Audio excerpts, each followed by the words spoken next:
Hey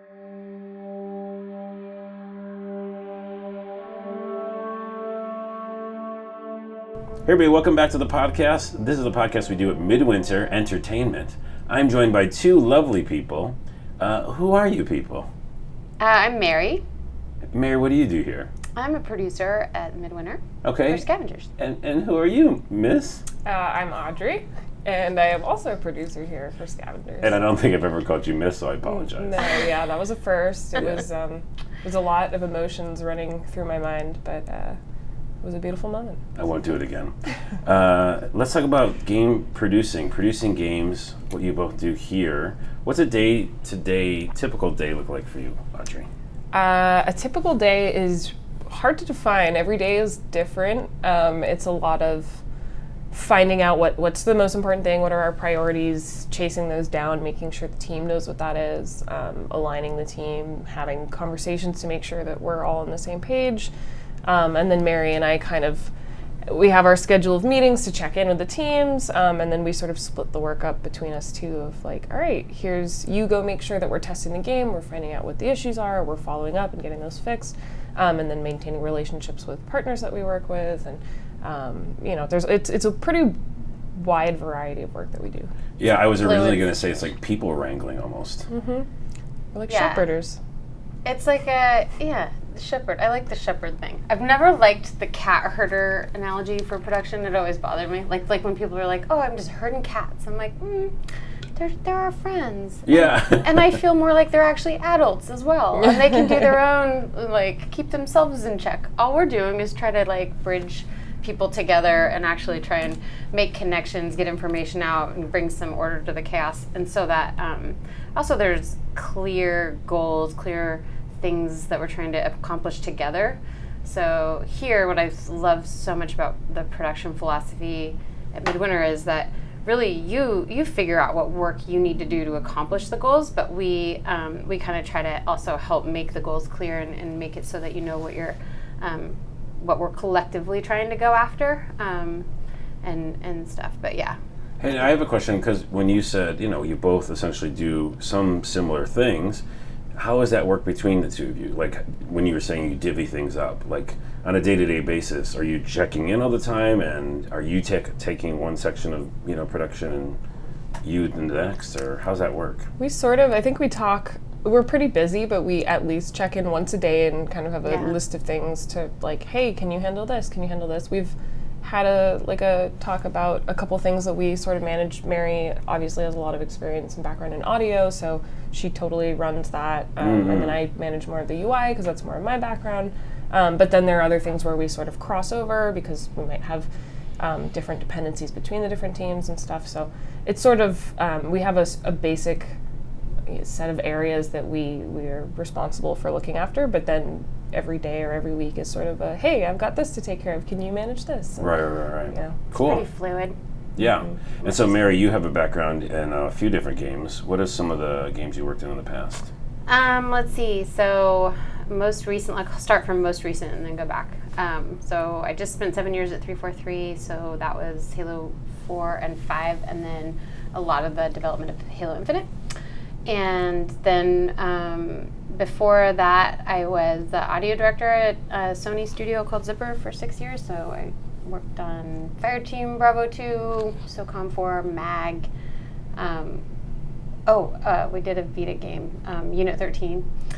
The Vita, I know, right? Yeah, no, right? I love Dead the product Vita, of the. Oh, you did the game. Oh, you know what the Vita is. That's what I thought you meant. No, the Vita's amazing, but yeah, so it was like a launch title for the Vita, and then we closed our doors right after that, and then that's when I ended up going to 343. But then before that, Forza 1 and 2, did a lot of the car recordings for that, and then before that, a bunch of other games like PC games, Flight Simulator, like sports games. Just so many. Well, you just stick around long enough, and you can work on a lot of things. That's been my strategy. Yeah. Just still here. Well, and also being pretty awesome, probably at the same time. It helps. Well, we're happy to have you here, and you bring so much experience to the team. It's great. Audrey, this is your first thing. Right? Yeah, pretty much. I was in school prior to this. I had an internship with another small studio, but spent a couple months there, and then came here basically right out of school. I happened to meet Josh Holmes, our studio director, at like a school internship / career event, and right place, right time. He was great to talk to. We got along, and he was looking for someone to work in production, and I was looking for work in production. Dude, so, and it's cool. been a dream ever since. Yeah. How a special meeting that was, just on random too. So that can happen to you people who are listening here at home. But that does bring me to a question for people who are listening. They want to be a game producer. Say they want to get into this idea of producing games. What's the best path? Or is there a best path? Or is it just random like you just told me? I don't know, maybe Mary has a story of how she has seen it happen, and maybe it's Yeah, I mean, like, so I think actually it's a question I ask people a lot when they're maybe interviewing for a production position. I always say, why production? Because, and how? Why and then how? Because there are a lot of paths in. Like, I think more than any other kind of area of games, there are a lot of paths into production that have become fairly typical. So a lot of people come from QA and test, maybe become a test lead, and then end up branching into production. There are a whole bunch of people who come from being a creative or being a developer, and that's where I come from. That's my background. Is as an audio director, I did my own production and all my own scheduling and coordinating, and then I also did the creative direction. So that was kind of my bridging period in my career.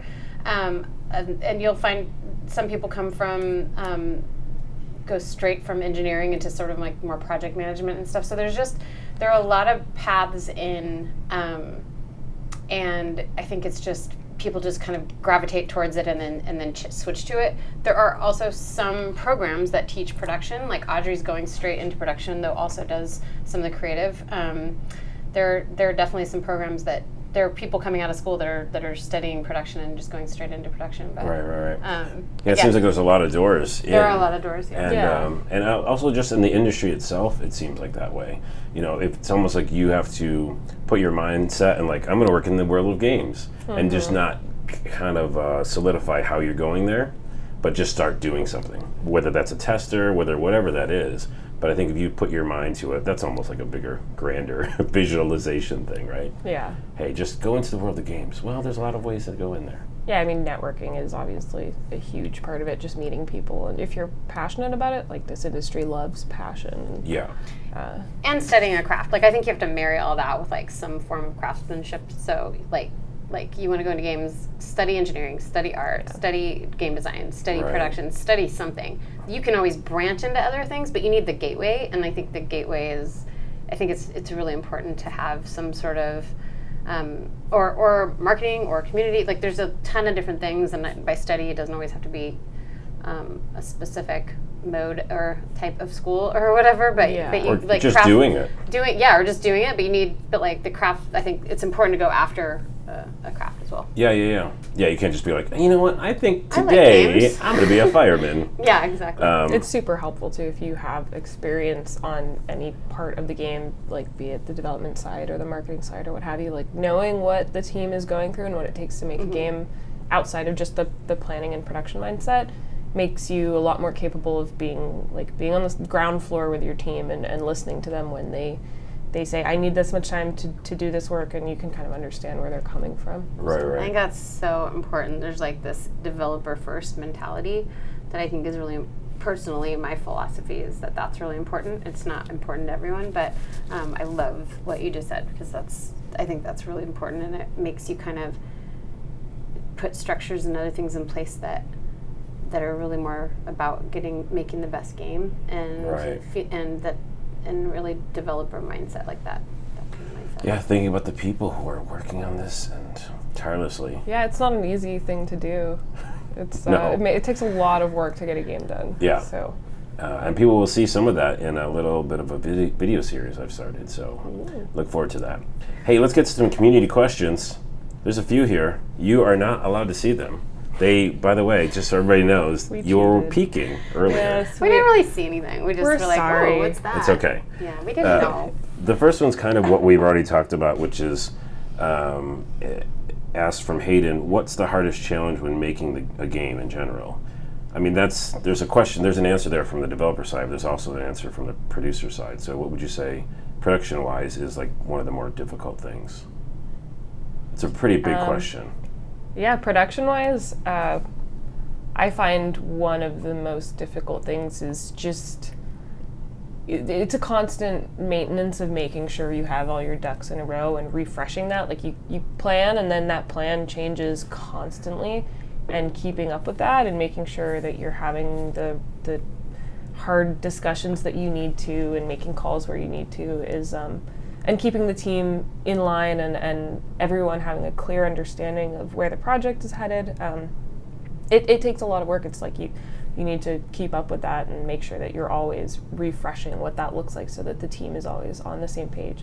And it's like moving a boat forward. Like everybody on the boat has to be moving in the same direction, otherwise the boat's gonna explode if everybody's moving in different directions. As boats do. Yes, As exactly. boats do. No, but and that is kind of speaking to that, like talking to people and going like, hey, this is a difficult conversation, but we have to have it so that we're all on the same page or in the same boat. Absolutely. Yeah, I think it's like the creative process is it involves the creative process. So you're not just, it's not project management in the sense of like you sort of have a list, you go down it, you schedule things out. We do schedule things out, and you have to have a plan, but you also, the plan doesn't mean anything if then you don't hit certain things like, is it fun, or are people going to stay around and play this thing? And like, it's really important to have this structure and actually clear targets, but mix that with the ability to adjust and pivot as you go and to kind of react to changing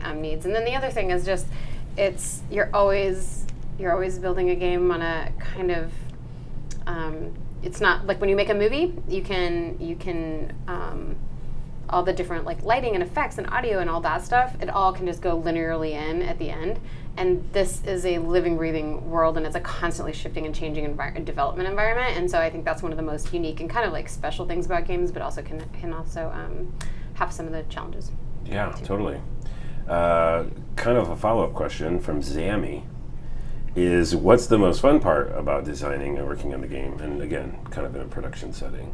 What's fun? What's fun? Go first on this one. Games are fun. Games are fun. That's my They're robot difficult, voice. but I'm confused on what that means now. Because they have fun. What do you mean by that? I think games are fun. I think making games is fun. I think it's such a cool, just because of all the same things that we said were challenges, it makes it so dynamic and fun and interesting, and it's super rewarding, and you have a huge impact on what people actually go then play and get to enjoy. But it's just it's fun challenges. It's the kind of challenges that I will always probably want to choose. Mm-hmm. What do you think? Yeah, I mean, well, obviously we play games because they're fun. So at the end of the day, the thing you're making is made almost, not always. Obviously, there are games that have a more like a lesson they're trying to teach, but ultimately you're having fun with games. And then the thing that like excites me the most is seeing a group of people, like an artist, a tech artist, an animator, a programmer and a designer all standing around talking, and you get a variety of different groupings, and they're all talking about how to make some cool feature by applying all of their skills and knowledge together. And it's this like interesting synergy. There are other industries where you get a lot of cross-discipline work, but I find that in games it's a really strong feature of the industry, that you're like taking a pool of different talents to combine and make one thing. And it's just fascinating, such a fascinating thing to watch. Yeah, it's similar, like what you brought up, movies, there's some similarities there, because people are coming in from all different things. It's different timing, schedule-wise. Do you mean like a movie got done from all those different pieces put together? So I'm the same way. I see people collaborating and going, wow, that's just really awesome to watch the creation process and the collaboration process. Yeah. This one is kind of specific. I don't know if we can answer it, but it's from Lightning. In general. Yeah. It just the struck. sky has spoken. Just lightning, yeah. It's a cuckoosh, and I translated to this. Oh, I didn't know you spoke lightning. I do speak lightning, and not Spanish. What different levels does one go through on making an asset like a weapon playable? Yeah. Like, I'm assuming that means like stages of creation, like Yeah, I from guess the so. idea for a weapon. So brief version would be, so we have an idea for a weapon, we get it concepted, like so we get a concept artist to draw it up, like here's what it would look like. Then there's 3D modeling where you model the weapon, and then there's like textures and materials and different things, but that once it becomes an actual usable asset, then it goes in the game, and then you can use it and fire it, and that's done by like the weapon designer. So there's just different, and then the weapon designer tunes it. Did I miss anything? Oh, and then like effects, and then the effects and the animation. the effects and audio. So it's got to make sound, the effects like the muzzle flash and all the other things that go along with the effects on the weapon, and then it has to be animated into the player, like so the player can move with the weapon. And when you make one change to the said weapon, it changes how the character holds it, and you have to go back to animation. Absolutely. Yeah. What makes a great multiplayer game? I mean, that's kind of a big question. Who knows, Yeah, right? it depends what kind of multiplayer game. I mean, Yeah, like, that's is too it true. couch co-op or online? That it's fun and that people love it and they want to keep playing it. I guess at a very basic level, people like connecting with other people and playing with other people, be it in a competitive or cooperative nature. I think like we're all lonely little bits of stardust wandering through this world, and the chance to be with other people is always something we look forward to. So Oh, that's very nice. Yeah.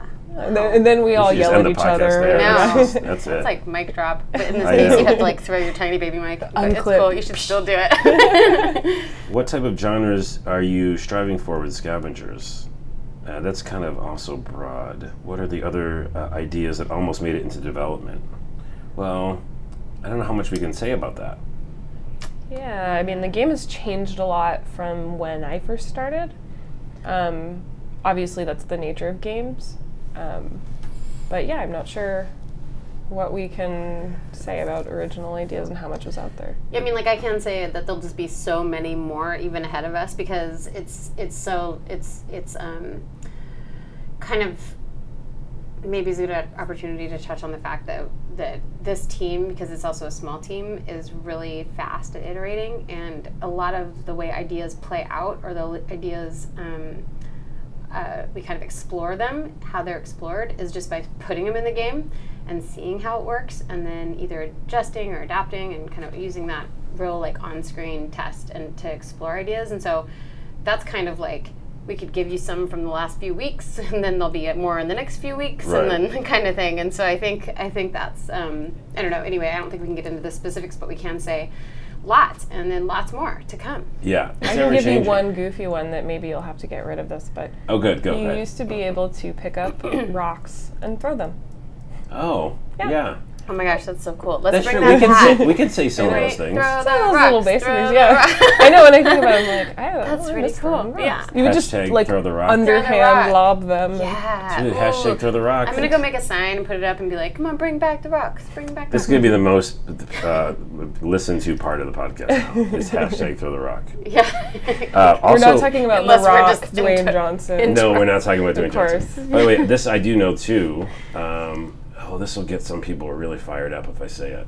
I'm going to say it and then we'll decide if I should have said it.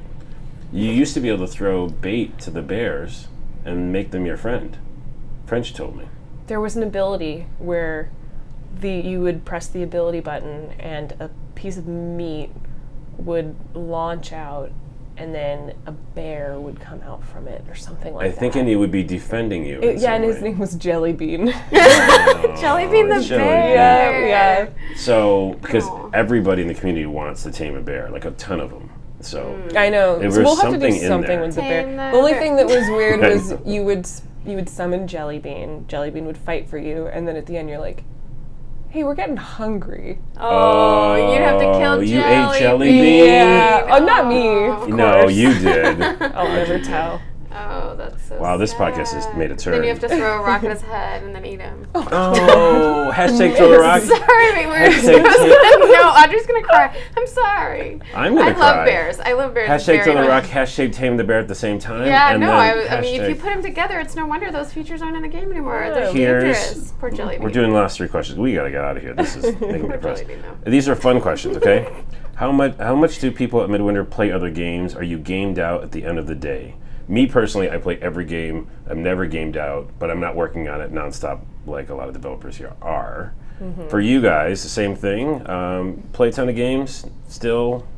Audrey plays more. Yeah, I play games. I'm a little bit behind on some of the games that have come out in the last year or so that I've been wanting to play, and it's like every time I'm like, oh great, I got a new game, then it's like 3 new ones are out. I can't even keep up. There's so many good games that come out that it's like it's hard to stay fully on top of things, but I game regularly. It's like a part of, to me, especially as someone who studied game design, like I need to keep up with what's going on in the industry and what we've learned over time, so that when I make, designs or things like that, that I have informed perspectives. Right, and looking at final products, right? Like you seeing what they did right and what they did wrong. I think that's a big part of it. The industry is changing really fast too, and it's just really, really cool to see games evolving. And so I think it always needs to be part. It's always got to be. It's part of what it brought everybody into games, but it's also part of something that you need to do.